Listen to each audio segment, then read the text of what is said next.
Hi friends, எல்லாருக்கும் வணக்கம். இன்றைக்கி எங்கள் வீட்டில் காலையில் பிரேக்ஃபாஸ்ட்டுக்கு வந்து கருப்பு உளுந்தங்களி தாங்க செஞ்சுருந்தோம். அதோட நன்மைகளை வந்து நான் உங்களுக்கு ப்ளே பண்ணுறேன்.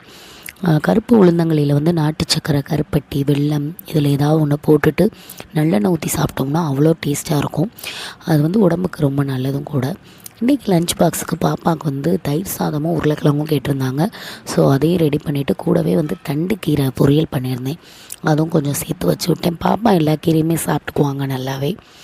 ஸோ அதனால் அவங்களுக்கு அதை பேக் பண்ணி ரெடி பண்ணி கொடுத்துட்டேன். இன்றைக்கான பழமொழியில் வந்து ஆடத் தெரியாதவள் தெருக்கோணல் என்றாளாம். இதுதான் இன்றைக்கான பழமொழி. இதுக்கான சரியான அர்த்தம் அவங்களுக்கு வந்து தெரிஞ்சுன்னா கீழே கமெண்ட் பண்ணுங்கள். அண்டு வந்து ஸ்நாக்ஸுக்கு வந்து ட்ராகன் ஃப்ரூட், இதை பற்றி ஆல்ரெடி நமக்கு சேனலில் வீடியோ போட்டிருக்கேன், இது என்ன பழம்னு. ஸோ இதுதான் வந்து ட்ராகன் ஃப்ரூட்டுங்க. பாப்பாவோட ரொம்ப ரொம்ப ஃபேவரட். இது ரொம்ப அவங்களுக்கு பிடிக்கும். ஸோ அதெல்லாம் ரெடி பண்ணி கொடுத்துட்டேன். நீங்கள் இந்த பழமொழிக்கான அர்த்தம் தெரிஞ்சால் கமெண்ட் பண்ணுங்கள். இல்லைன்னா நாளைக்கு வீடியோவில் நானே சொல்கிறேன். நாளைக்கு வேறு ஒரு லஞ்ச் பாக்ஸ் வீடியோவில் பார்ப்போம். பாய்.